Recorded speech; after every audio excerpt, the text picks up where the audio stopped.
Bonjour les amis, j'ai eu une demande spéciale d'un abonné pour faire une vidéo sur la sécurité, en particulier sur l'île que je vis. Mais je vais étendre ça un peu et parler de d'autres sujets en même temps. Je suis arrivé ici il y a un peu plus de 9 mois, presque 10 mois maintenant, à Manille. Au mois d'août, 7 août. Le 7 août, je suis arrivé. Je suis resté 4 mois à Manille.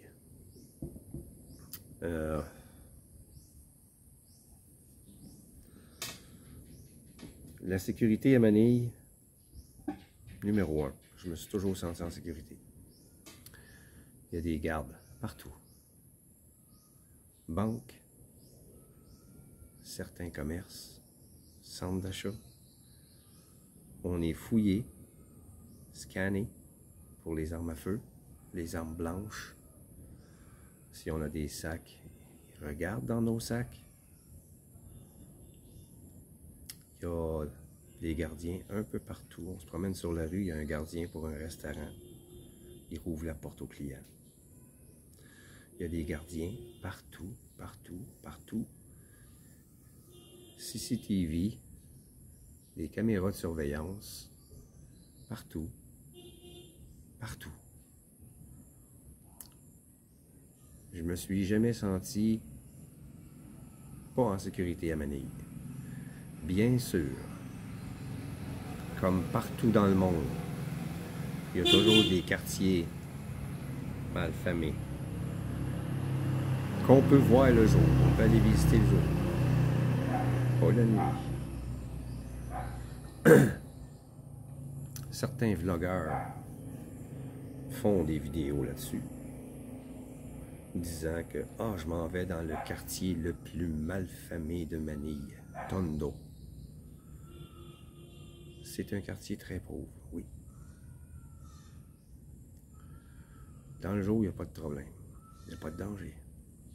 Le danger est le soir. Le soir, quand le chat est parti, les souris dansent. Donc, les gardiens de sécurité, le soir, les commerces ferment. Donc, ils rentrent chez eux. Il y a de la police, mais pas à tous les coins de rue. Puis, dans ces quartiers-là, vu qu'ils sont très pauvres, ben, il y a des pickpockets. Il y a des addicts de la drogue. Oui, il y a des drogues aux Philippines. La drogue est interdite. Par exemple, moi, j'arrive en avion. Mes bagages ont été fouillés. Pas de façon excessive. Mais ils ont été ouverts, ils ont regardé. Puis ils ont été sentis par des chiens aussi. Si vous rentrez ici avec un joint de pote,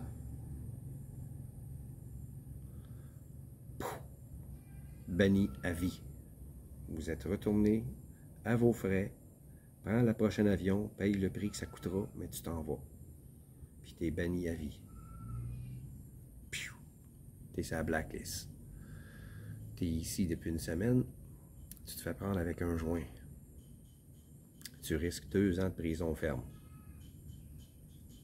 Ici, il n'y a pas de juré. Il n'y a pas de libération conditionnelle. Peu importe le crime que tu fais, même si tu as un avocat, ils ont les preuves. Et ici, ils utilisent le CCTV comme preuve. Donc, si tu es filmé en train de faire une transaction, puis la police t'arrête, tu as un joint sur toi,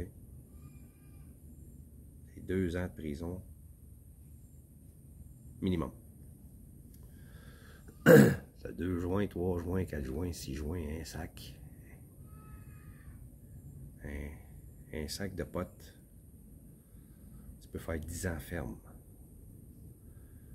Puis c'est à tes frais. C'est pas comme chez nous, là. T'es pas nourri, logé gratis, là. Puis la nourriture, c'est pas des T-bone steak. C'est pas des crevettes. Ils fêtent pas ton anniversaire là-dedans. T'as pas de gâteau, rien. T'as pas de, de maison pour recevoir ta femme ou ta famille. Ou... Non, non. Il y en a qui font même pas 10 ans. Ils meurent avant. De faim. Parce que leur famille est trop pauvre. Ils peuvent pas leur donner de nourriture. La prison la fournit pas. T'as pas d'argent pour payer. C'est ta famille qui te nourrit. S'ils n'ont pas d'argent pour te nourrir, ben, tu crèves de faim.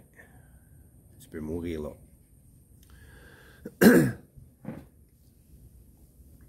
Ça, c'est mon petit plus que je voulais ajouter. Un autre petit plus. On est en sécurité à Manille. Mais, tous les endroits où il y a beaucoup de touristes, par exemple, Intramuros, qu'ils l'appellent ici, ou Intramuros, je ne me souviens plus. C'est un quartier très touristique parce que le bureau de l'immigration se trouve là, il y a beaucoup d'édifices historiques. Les gardiens de sécurité, il y en a partout. Presque à chaque coin de rue, en habit spécial, un habit traditionnel, si on veut, des premiers gardiens qu'il y avait. Et puis, une fois, j'ai dû aller au bureau d'immigration. J'ai rentré dans Intramuros, je commence à marcher sur la rue qui mène au bureau d'immigration. Il y a un jeune m'arrête. Il me tend la main. J'ai vu son autre main se diriger vers mon sac banane. Il pensait que je l'avais pas vu. Je l'ai poussé, puis je l'ai pointé du doigt. Il m'a fait des gros yeux méchants, puis il voulait se battre avec moi. Il était prêt. J'ai dit à ma femme, j'ai dit, il a essayé de me voler mon sac banane. Appelle un gardien. Il a disparu. Il croyait pas que je l'avais vu. Sa main se dirigeait vers mon sac banane. Donc, il croyait que je l'avais agressé. Pour lui, je l'avais agressé. Toujours des prétentions. Donc, oui, il y a des pickpockets dans certains quartiers. D'autres quartiers moins malfamés ou moins touristiques, où il y a beaucoup d'expats. Vous marchez sur la rue avec votre téléphone dans les mains, vous êtes sur le bord de la rue, il y a une moto qui passe, le téléphone disparaît. Ne montrez pas vos biens personnels, ça coûte cher. Téléphone, ça coûte cher ici. Moi, j'ai un Samsung A42 5G Samsung. Ici, ça coûte 28 000 pesos.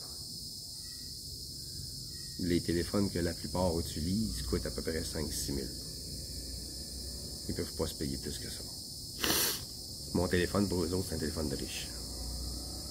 Moi, je m'en sers pour filmer. C'est avec ça que je fais mes vlogs. J'ai une très bonne caméra. 50 mégapixels. Puis j'ai une fonction macro que je peux filmer des insectes de très proche. Donc pour eux autres, j'ai un téléphone de riche. Je suis un expat, je suis un touriste, je suis un étranger, donc je suis riche. Mon téléphone vaut sûrement cher. C'est probablement un iPhone. Donc, on se fait voler nos téléphones si on marche sur la rue et on n'est pas prudent. Gardez vos téléphones dans vos poches. Si vous êtes des addicts de TikTok, de ci et de ça, oubliez ça en marchant sur la rue. Mettez votre téléphone dans vos poches, pas dans votre poche arrière. Trop facile à voler. Poche en avant. Si vous avez un sac banane, mettez-le dans le sac banane. Puis gardez vos mains sur votre sac banane en marchant. Comme ça.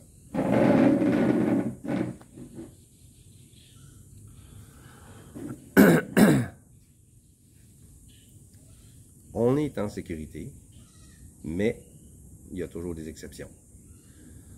C'est comme aller dans Harlem la nuit. Certains quartiers de New York la nuit, on en a déjà entendu parler, donc ici c'est la même chose. Pour parler de l'île où je suis, pour faire plaisir à mon abonné qui voulait le savoir, on est très en sécurité. J'ai jamais eu une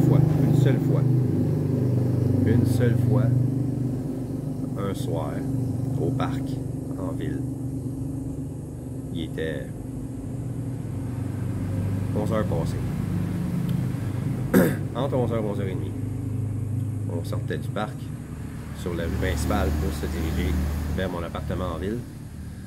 Et puis, on a rencontré une gang de jeunes.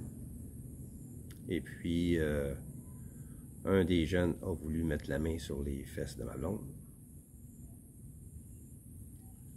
J'ai réagi.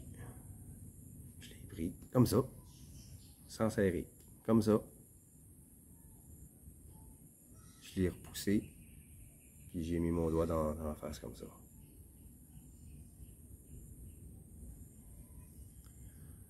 Sur le coup, il a resté surpris. Puis après, on a continué, ma blonde et moi. Il a resté sur place, il a commencé à me crier des bêtises. Ma blonde a dit, marche plus vite, on pourrait avoir des problèmes. J'ai dit, je les attends. Qu'ils viennent, je les attends. Ils ont peut-être des couteaux. Mais oui, mais je sais me défendre. Je sais me défendre contre ça. Je fais des arts martiaux depuis l'âge de 14 ans. L'autodéfense, j'en ai fait. Les couteaux, les matraques, les armes à feu. J'ai touché à plusieurs sortes d'arts martiaux différents. Je peux déboîter une épaule facilement. Je peux rendre inconscient un gars facilement. Juste en le prenant par la gorge, si j'avais serré, j'aurais pu l'étouffer. J'avais les doigts à bonne place. Comme ça. Ça fait la même chose. Pardon. J'ai entendu un géco toquer. Ça fait la même chose que la fameuse prise du sommeil. La fameuse prise de Jiu-Jitsu. Qui a la copie. La prise du sommeil est une copie de la prise de Jiu-Jitsu. Ça fait le même effet. Mais j'ai pas serré. Je voulais seulement le surprendre. Ça l'a surpris et puis on a eu la paix. Ma blonde a été nerveuse jusqu'à temps qu'on arrive à l'appartement. On se sont regardés en arrière pour voir si on était suivi. Mais on ne l'était pas. J'ai entendu aucun pas derrière nous autres. J'ai jamais regardé derrière moi. C'est la seule fois que il est arrivé quelque chose ici. Donc, c'était le soir encore. Il y a un quartier dans la ville où j'habite. C'est un quartier qui, le jour j'y suis allé au bord de la mer en passant par là, à pied. Et puis, mais pas le soir. Ma blonde a dit que c'est un quartier qui a beaucoup d'addicts qui vivent là. Ils s'addictent la drogue. Donc, elle m'a dit, va pas là le soir. Moi, j'y vais pas. C'est un quartier malfamé.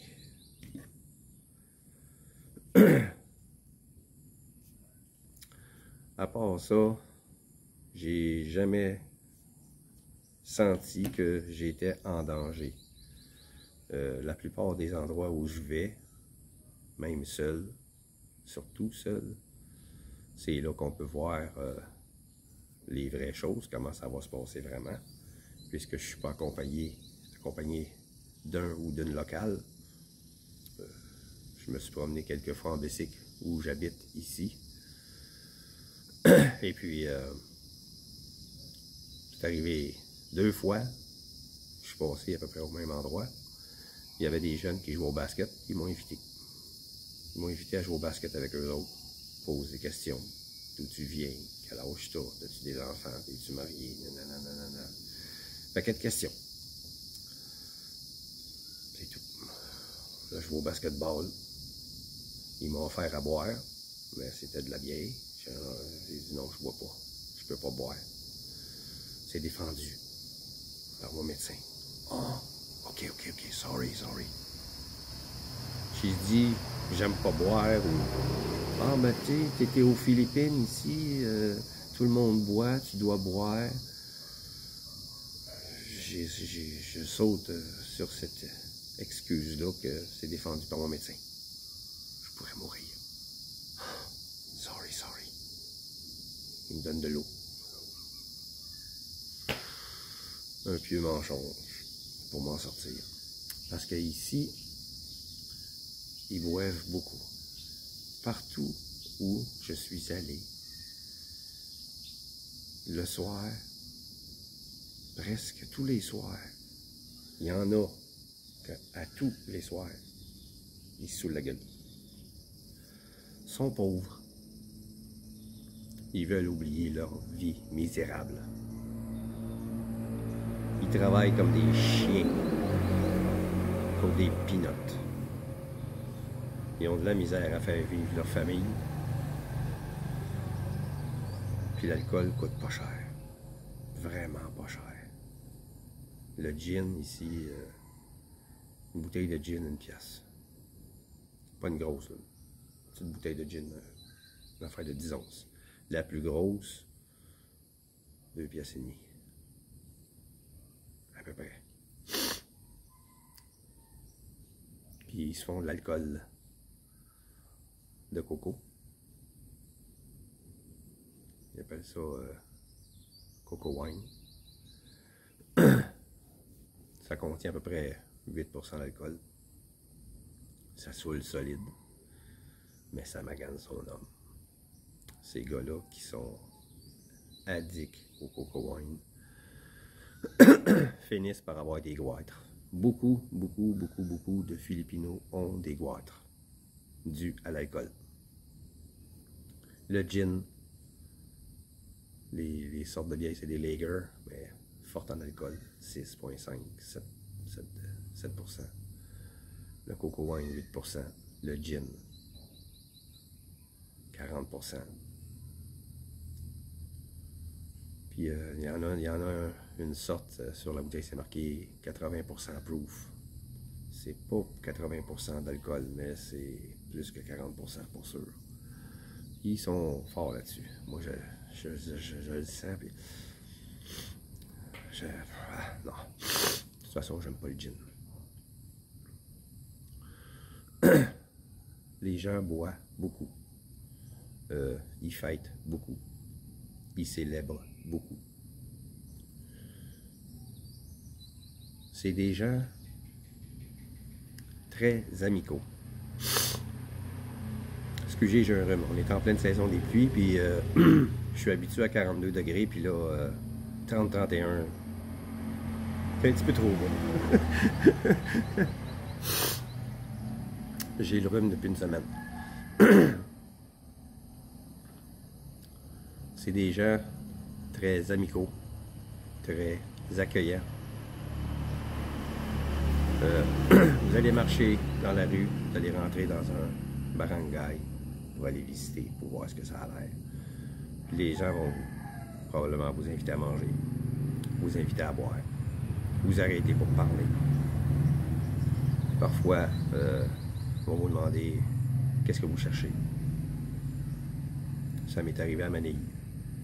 Je suis parti seul, sans personne avec moi, prendre une marche. Et puis, j'ai dit, je me souviens plus exactement ce que je cherchais. Je cherchais un magasin en particulier. Ah, je pense que c'est un magasin d'outils. Je voulais comparer les prix des outils ici avec chez nous. Et puis, une personne m'a arrêté parce que je regarde un peu partout les édifices. M'a arrêté, m'a demandé ce que je cherchais. J'ai dit, je cherche un magasin d'outils. Les outils électriques. OK. Come with me. On a fait 2 coins de rue. Il y en a un là. Il m'a pas dit, il est là-bas. Il m'a amené au magasin d'outils. J'ai eu offert de l'argent. Non. Non, non, non.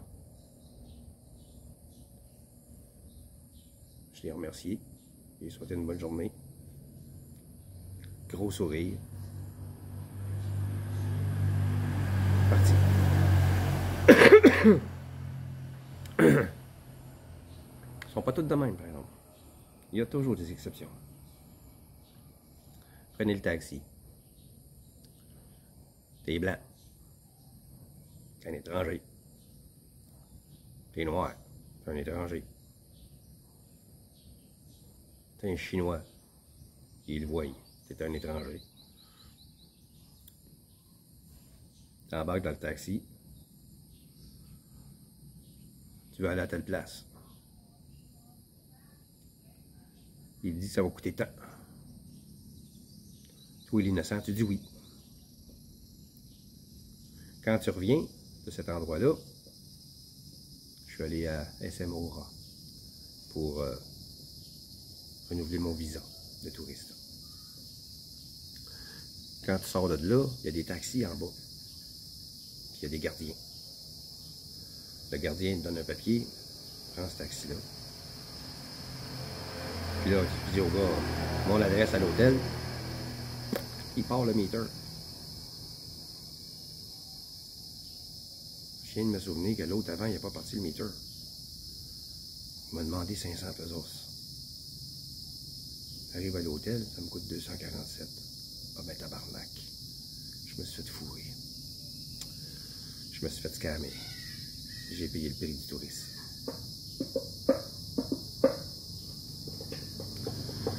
Alors, ensuite de ça, quand je prenais un taxi, le gars il me disait un montant. Non, mais le métro. Les autres appellent ça le métro, c'est métronome, métro. Put the metro. Non, non, sir, traffic and put the metro. Non, non, non, sir. OK, bye. Ah, OK, sir, 400. No.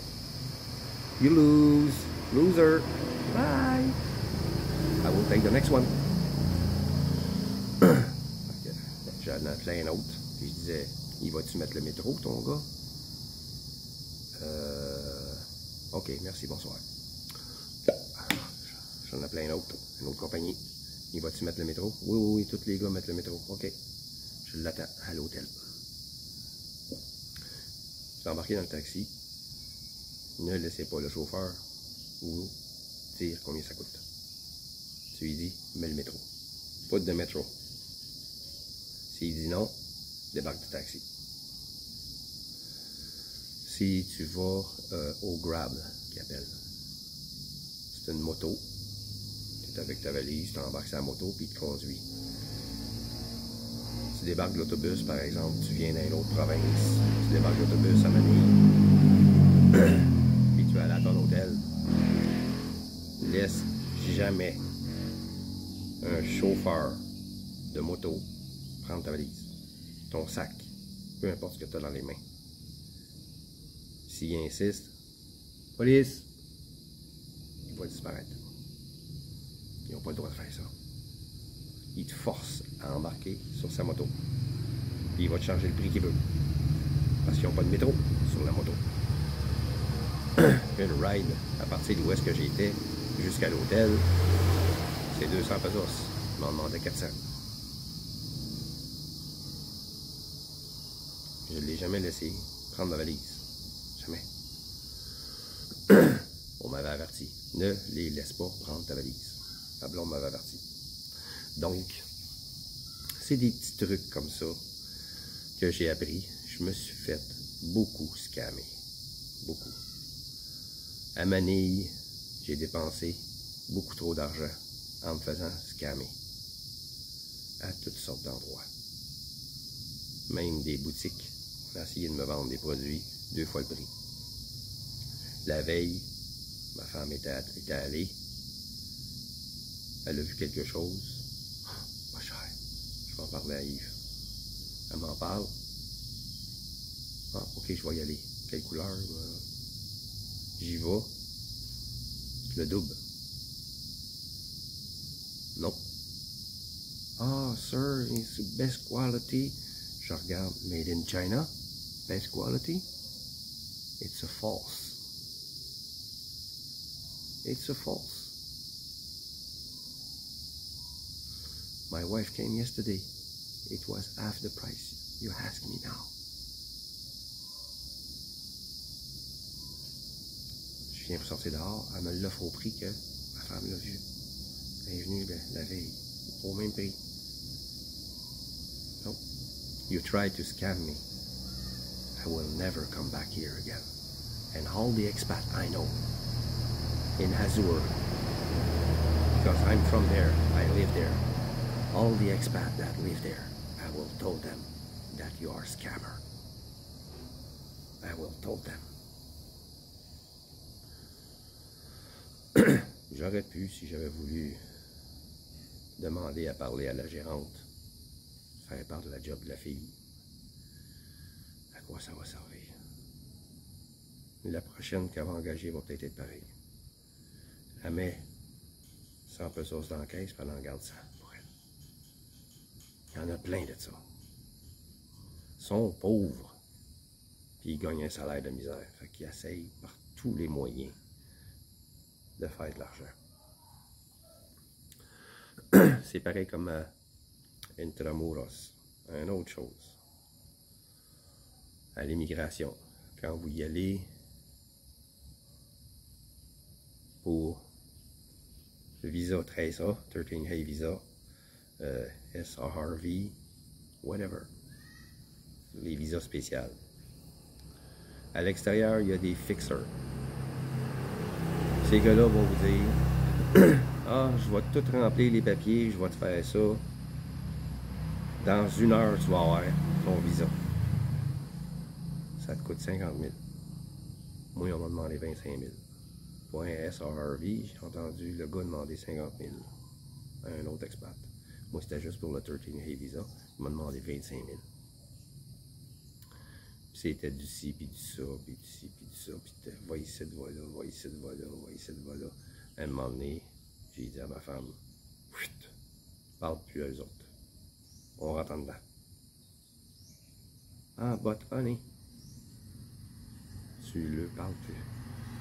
Si tu le parles, je te retourne à l'hôtel.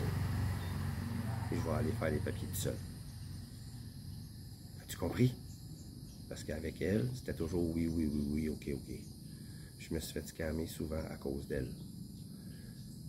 Si vous avez une partenaire ici, assurez-vous qu'elle sait comment remplir les papiers. Ma femme ne le savait pas. Donc, on est entré en dedans. On a demandé c'est quoi les requirements pour le 13A visa. Ils me les ont donnés.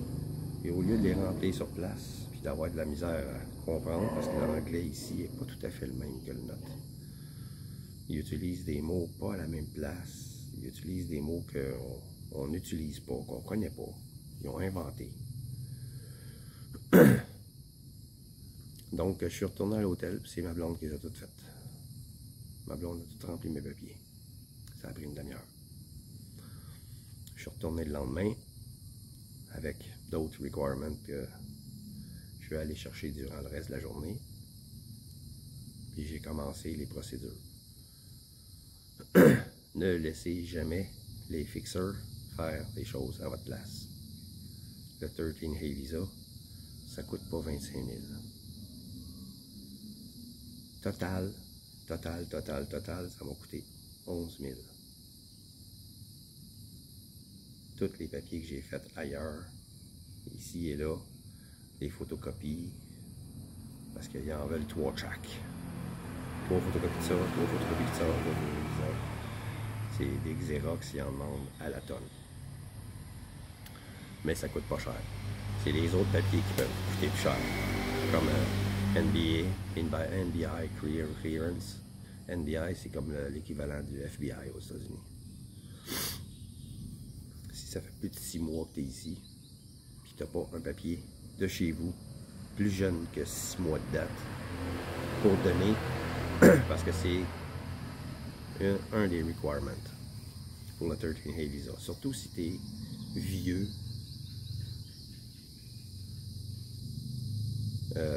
Ils vont te demander ça. Ils vont te demander aussi le papier du médecin, comme quoi tu es en santé, etc., etc., etc. Ils peuvent même te demander combien d'argent que tu as. Fait qu'il faut que tout ça soit prêt avec des copies récentes de tes comptes de banque, tous tes avoirs. Moi, ils ne me l'ont pas demandé. Je les ai amenés, ils ne me l'ont pas demandé. Mais parfois, ils le demandent. C'est jamais pareil. La liste des requirements est longue de même. Moi, ils m'ont demandé ça. J'ai tout fait les requirements, puis ils ne me les ont pas toutes demandées. Mais, ça arrive des fois qu'ils vont les demander. Il y a une entrevue aussi. Quand tu fais ton 13A visa, 13A visa, ça c'est le spousal visa, quand tu te maries avec une Filipina. Amenez des photos de votre mariage. Faites pas l'erreur que j'ai faite. J'avais pas de photos sur mon téléphone, puis ma femme avait des photos sur son Facebook, mais elle n'a pas Internet sur son téléphone. On n'a jamais été capable d'avoir accès à ces photos. Moi, j'en ai pas sur mon téléphone parce que je m'en sers pour faire des vlogs, donc je le garde tout le temps vide. Avoir su, j'aurais amené des photos, j'en aurais mis sur mon téléphone pour cette journée-là. Ensuite, je les aurais effacées.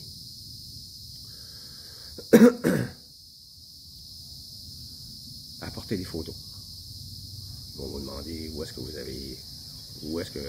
êtes mariés, comment était la cérémonie, est-ce que je peux voir des photos, je peux voir des photos de vos enfants, madame, monsieur, ci, ça. Amenez des photos. Pas des photos de votre poodle. Amenez des photos de votre mariage, puis de vos enfants.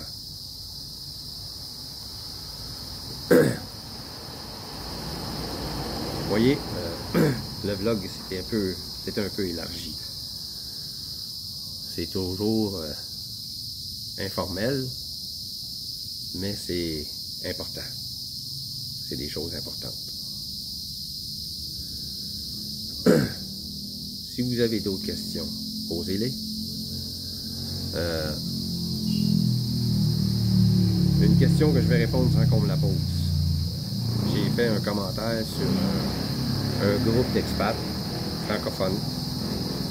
Puis la femme m'a demandé si je connaissais une agence pour se booker à un hôtel à Cebu.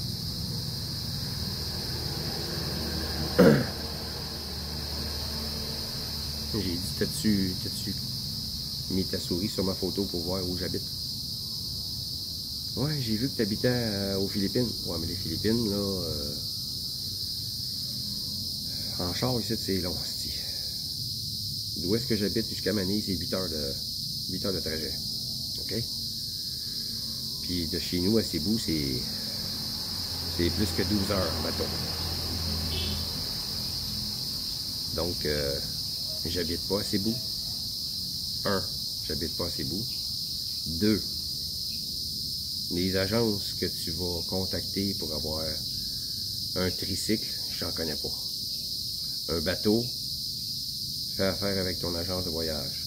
Tu vas payer 3-4 fois le prix que ça coûte. Ton agence de voyage va prendre une cote. Puis tu vas arriver là-bas, puis le gars, au lieu de te charger, exemple, 2000 pesos, il va t'en charger 4-5. Il y a un gars qui a payé ça. Lui, il a pris un tricycle pour faire le tour du Nil. Il est arrêté à 2 plages avec ce tricycle-là. L'expédition a duré 3 heures. Ça lui a coûté 5000 pesos. Ça coûte pas ça.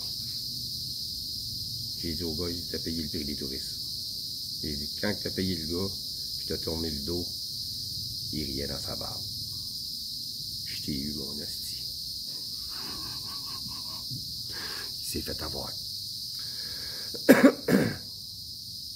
Moi, je peux demander à un tricycle pour aller... Ah, y a-tu une plage de sable blanc ici?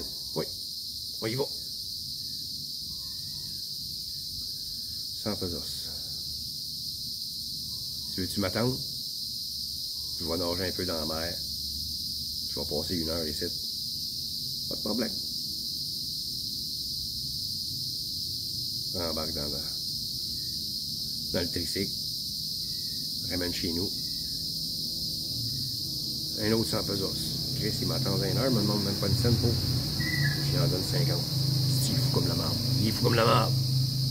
Il y a eu 250 pesos pour à peu près moins de 2 heures. Il part en ville. S'il va faire le reste de sa journée, il rentre chez eux le soir. Il a au-dessus de 500 pesos dans les poches. Tu penses qu'il fait, lui? Il va s'acheter du gin. Il est fou comme la marde, aussi. Comme j'ai dit au gars, j'ai dit, tu aurais pu prendre, arriver sur place. Prendre un tricycle. Tu donnes 1000 pesos au gars. Je lui donne 1000 pesos. S'il ne demande pas combien, il donne 1000 pesos. On va faire le tour de l'île. On va arrêter à des plages, on va me baigner. Après ça, on reviendra. Il va le faire. Il va le faire. Il va peut-être dire, ah, c'est pas assez cher, monsieur. Il donne un autre 500. J'ai pas plus que ça sur moi.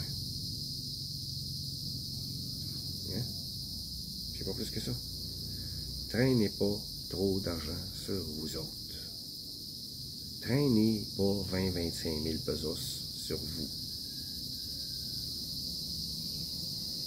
Vous n'avez pas besoin de tout cet argent-là. Ça coûte pas cher. Ça coûte pas cher. Vous ouvrez votre portefeuille, puis le gars, lui, ses yeux sont là. Sont là dans le portefeuille. Il est voué vos billets de 1000.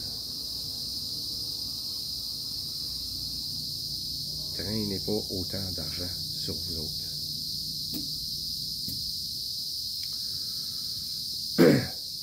C'est un autre truc, ça. Si vous voulez traîner de l'argent sur vous, mettez-les pas tout à la même place. Mettez-en dans une poche qui se ferme, un zip. Gardez juste un peu d'argent dans votre sac banane ou votre autre sac de taille que vous allez avoir. Ou votre portefeuille. Mais gardez pas de portefeuille en arrière, dans la poche en arrière. Jamais, jamais, jamais, jamais, jamais. Jamais. Ne laissez aucune chose de valeur dans vos poches arrière. Puis si vos poches de côté sont comme ça,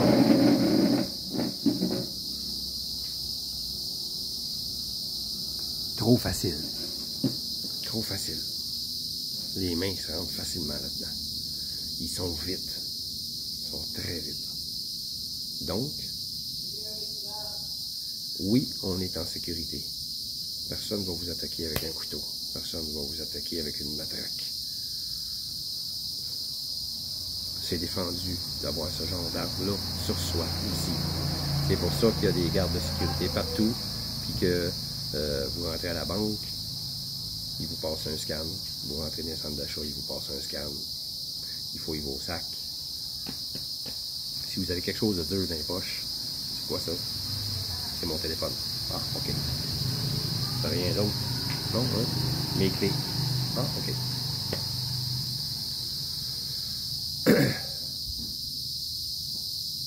Les bagues en or. Ça, c'est stock. Ça, c'est du stock. Je l'ai trouvé. C'est du stock. Je la trouvais cute. Je l'ai gardé. Il y a juste le café. Toutes les bagues en or. Les Rolex. Vous arrivez là-bas, vous arrivez ici avec une Rolex, puis vous vous promenez avec ça, ça arrive. Gardez ça à l'hôtel. De toute façon, une Rolex, il y a l'heure sur votre téléphone. Faites pas besoin d'une montre. Les bagues en or. Faites pas besoin de ça ici. Faites pas besoin de ça. Vous n'êtes pas ici pour montrer bien. Vous êtes ici pour être bien.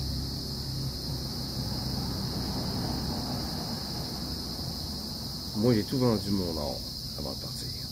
Mes bijoux. Tous mes bijoux en or. J'en ai gardé un qu'un. Un petit hippocampe. En jade. Puis le fermoir est en or. J'avais l'oreille percée avant, mais plus maintenant. Ça s'est refermé. C'est une boucle d'oreille que j'avais eu en cadeau. Je l'ai donné à ma blonde.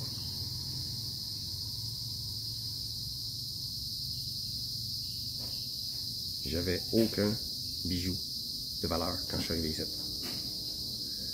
Une montre qui m'a été donnée par mon syndicat, parce que j'étais délégué syndical. Une montre qui m'avait été donnée en cadeau de la marque de voiture Hyundai. Je ne l'ai jamais porté, je ne l'ai pas. Le bracelet est en métal, ça m'arrache les poils autour du poignet, j'aime pas ça. J'aime bien les bracelets en cuir. J'ai deux montres et je les porte même pas. J'ai mon téléphone avec moi et puis si j'ai besoin de voir l'heure, je regarde l'heure, that's it. J'ai pas de bijoux, j'aime pas ça. Pas de collier. Montrez pas que vous êtes riche. Montrez que vous êtes gentil. Les gens vont être gentils avec vous.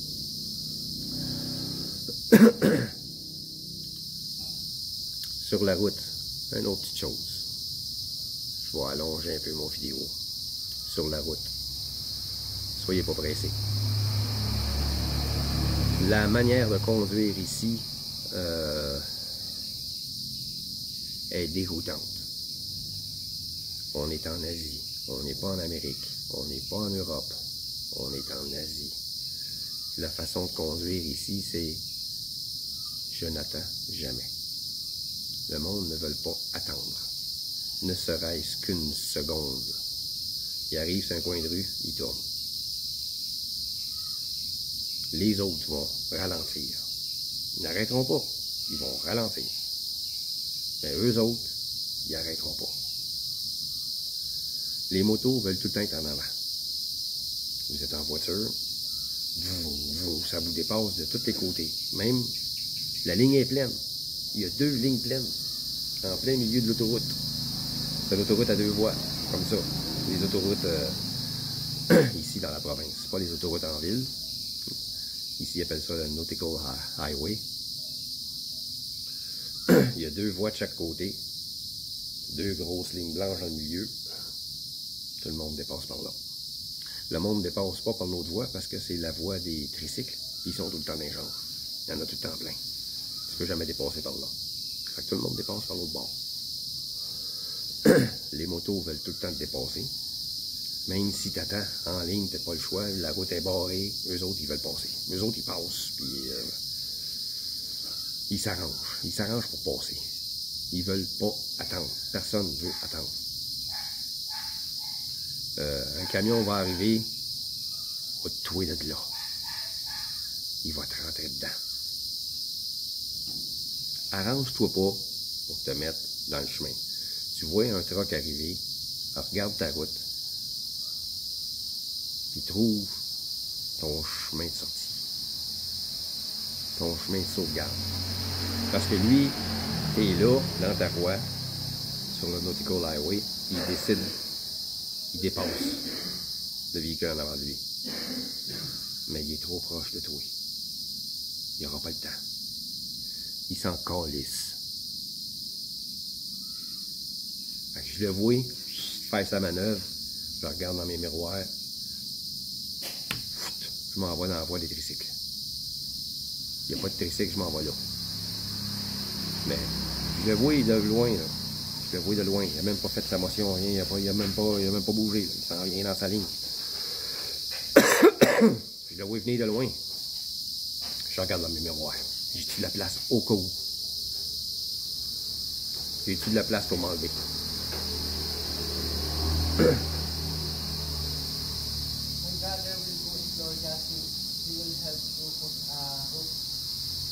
Your brother or brother-in-law? He will help your brother-in-law? To put a roof. Put the roof? He will use the motorcycle. Yeah. Okay.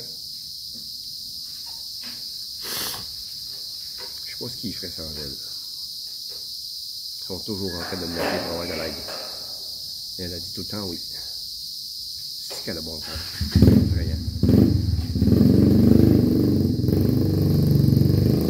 Dans cette famille-là, ils sont tous de même. Son neveu a eu un accident avec sa moto.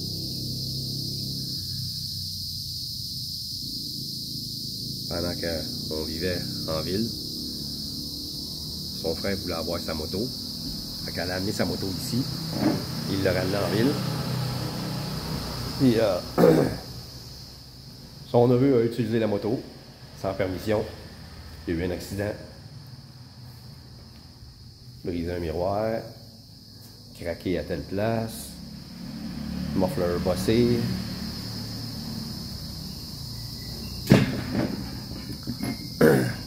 Ben, il a remplacé les pièces craquées.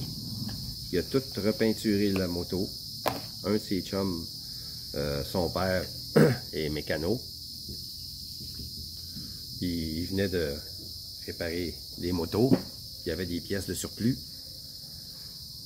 Fait que, il a appelé le neveu. Il dit amène la moto ici. Il dit j'ai des pièces de surplus, je vais la réparer, la moto de ta tante. Il a tout réparé en moto. Les pièces remplacées, repeinturées, comme un neuf, comme une neuve. Le siège était craqué. Il l'a pas brisé, le siège en accident. Enlève le siège, enlève le tissu. Il dit, j'ai du tissu de trop. Il a mis un siège dessus. Le speedomètre ne fonctionnait pas. Remplacer le speedomètre. Il fonctionne maintenant. La lumière avant ne fonctionnait pas.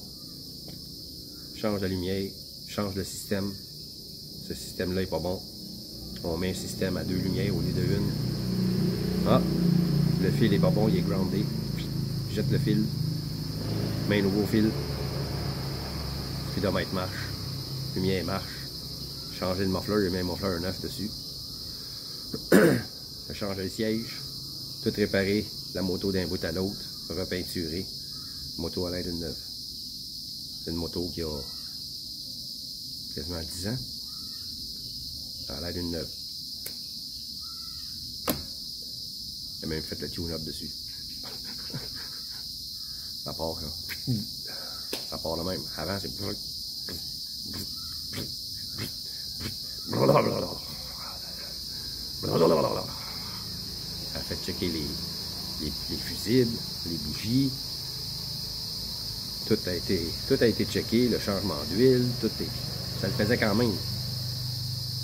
C'est le tune-up. J'ai fait un tune-up dessus. Et tout est beau, tout le reste est beau, c'est juste qu'il n'y avait pas de tune-up qui avait été fait dessus depuis un bon bout de temps. Il a fait le tune-up, à cette heure ça part. Hein? Ils sont tous de même dans cette famille-là. Fait que, presque.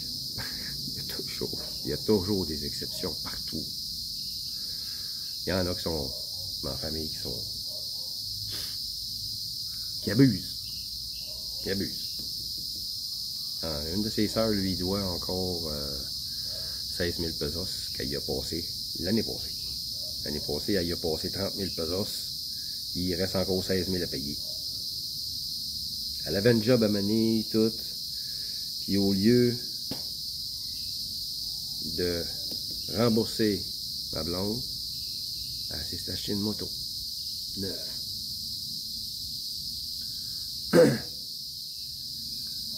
Une moto neuve, c'est le même modèle que ma blonde.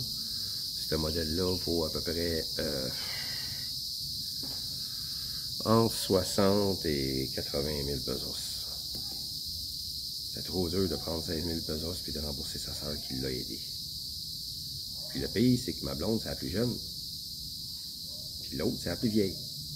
Elle avait une job, puis son mari avait une job. Avec l'argent qu'ils ont remboursé, ils s'est acheté une moto. Ils n'ont pas remboursé ma blonde, par exemple.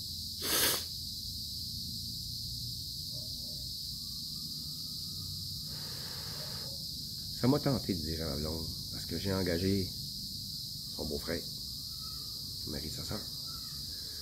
Parce que c'était un bon gars. C'était un bon gars pour bâtir les maisons. C'était un bon gars dans la finition. Il m'a fait une crise de belle salle de bain. Il pourrait tout me finir la maison comme ici, mais je garde de l'argent pour construire un magasin pour ma blonde. J'ai dit, plus tard, on se voit. Mais il a fait une bonne job jusqu'à maintenant. Donc, ça m'a tenté de dire à ma blonde, son salaire, tiens-les. Garde-les. Ça va te rembourser. Ça m'a tenté. Si j'avais dit ça, elle dit, oh non, faut pas faire ça. Ça se fait pas. J'étais sûr qu'elle allait me dire ça, donc je me suis retenu. Et je me suis retenu. Ça m'a tenté. Mais, oh non, non, ça se fait pas, ça se fait pas. Je suis sûr qu'elle m'aurait dit ça. Soyez pas surpris. Je vais encore élargir. Soyez pas surpris si vous entendez des légendes, des superstitions. Il y a beaucoup de superstitions ici. Et je crois que c'est dû à la religion catholique qui aime inventer des choses pour tenir les gens ignorants de la vérité. J'étais sur ma terre la semaine passée. Je voyais un trou dans une espèce de grosse bosse. J'ai dit, c'est-tu un nid de termites, ça? Non, non, non, c'est pas un nid de termites. Comment ça fait qu'il y a une grosse bosse de même? Ah, on ne sait pas. Là, je vois un trou. Puis là, hey! Il y a un crapaud dans le trou, là. Ah, regarde-les pas! Pourquoi? Ah, regarde-les pas! Il va te jeter un sort. Oh, tabarnak! Tu vas tomber malade! J'ai pas pu m'en empêcher, j'ai parti à rire. J'ai parti à rire. Elle dit, ris pas, c'est vrai. C'est une superstition. Ton crapaud, si je le pogne puis j'y casse le cou, il m'arrivera rien. Elle dit, ouais, puis la morsure de chien, c'est parce que j'y ai touché au calice de chien, c'est pour ça qu'il m'a mordu. C'est à cause de moi, si je suis obligé d'aller me faire piquer pour la rage. Au cas, les calices de chien ici. Ben, tu vois, moi, j'ai rien fait au chien. Je voulais juste le caresser. Je voulais juste le flatter. C'est un chien nu mexicain, tabarnak. C'est pas un Aspin, c'est un chien de race. Je voulais juste le flatter. Le tabarnak, il m'a mordu. Le karma, criez pas à ça, le karma. S'il y en a qui croient à ça, ça marche. Le chien est mort, Alice. Par vos virus. Poup! Capoute! 2 jours après que j'ai eu mes vaccins. Mort. Hein, mon calice.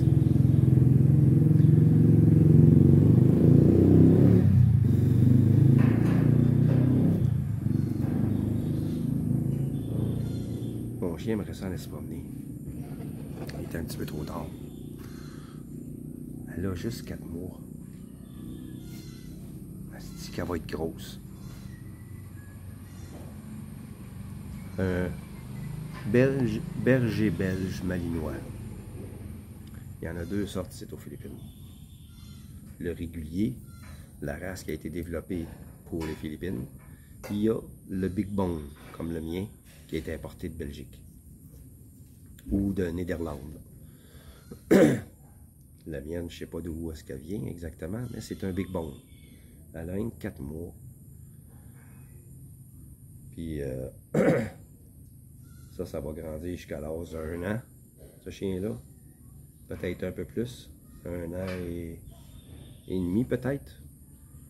Les gros chiens comme ça. Fait qu'elle va venir grosse. Elle a 4 mois, c'est déjà la terreur du coin. S'il y a un chien qui a le malheur de se présenter à la grille, elle y dit des calices. Elle jappe après. Pas longtemps. C'est pas comme les chiens d'ici qui jappent pour rien. What? I will cook sopas. If you want.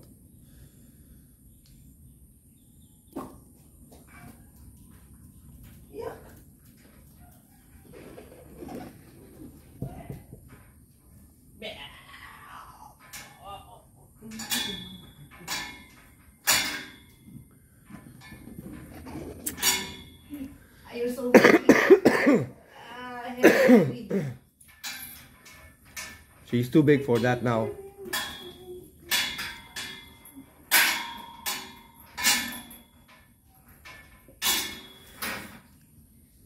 Donc, les amis, je vais arrêter ma vidéo ici.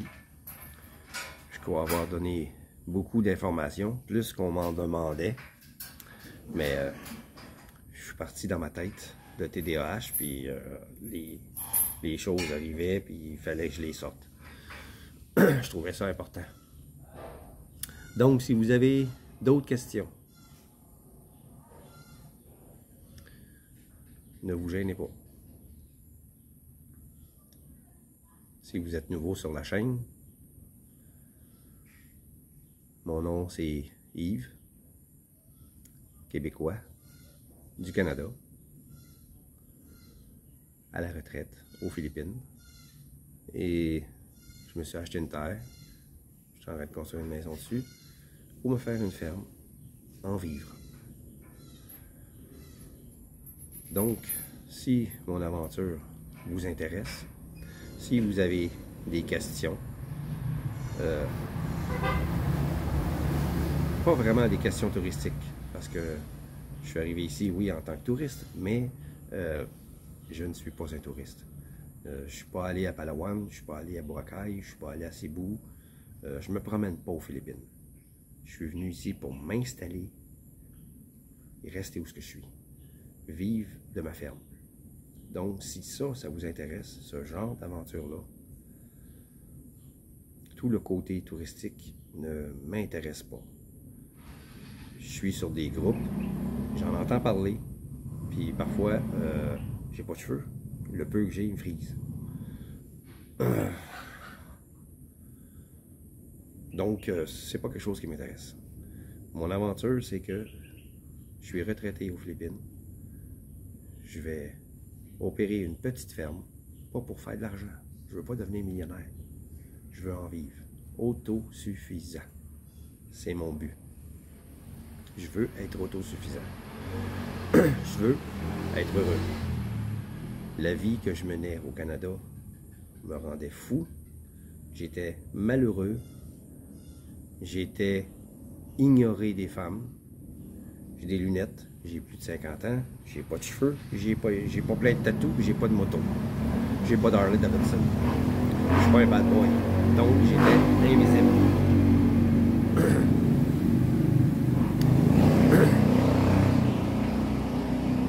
Ici, je suis devenu visible. Puis les gens sont intéressés à mon histoire, sont intéressés à ce que je vis, sont intéressés à qui je suis. C'est le fun. J'existe. Non, je vis. Au Canada, j'existais. Je survivais. Ici, je vis. Je vois plein de choses.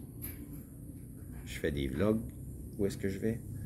J'ai plus de 100 vlogs de fait depuis 1 an et quelques que j'ai parti mon vlog. Donc, si mon aventure vous intéresse, abonnez-vous, cliquez la cloche de notification pour vous avertir des prochaines vidéos. J'en lâche 2 par semaine, parfois 3, parfois 1 qu'un. J'ai pas d'horaire fixe. Je suis TDAH, je me laisse guider par mon instinct, par mes émotions. Pour ce qui est des vlogs, quand je vois quelque chose qui pourrait être intéressant pour des personnes qui seraient intéressées à faire la même chose que moi, j'en parle. Parfois, je vais faire un vlog juste pour le fun. Parfois, je vais faire un vlog quand je suis dans une fête. Si vous avez des questions, posez-les. Puis je vais répondre avec l'expérience que j'ai accumulée depuis que je suis ici, depuis 9 mois, presque 10 mois maintenant. Donc, abonnez-vous, cliquez la cloche de notification et partagez la vidéo avec des personnes que vous pensez que ça pourrait intéresser. Mon aventure. Je ne suis pas agent, je ne suis pas une agence de voyage. Je ne vous parlerai pas des îles du Sud, où est-ce qu'il y a des agences de touristes qui en parlent. Ça ne m'intéresse pas. Je suis ici pour parler de mon expérience. Si mon expérience vous intéresse, abonnez-vous, ça va me faire plaisir de répondre à vos questions, d'interagir avec vous. Merci beaucoup.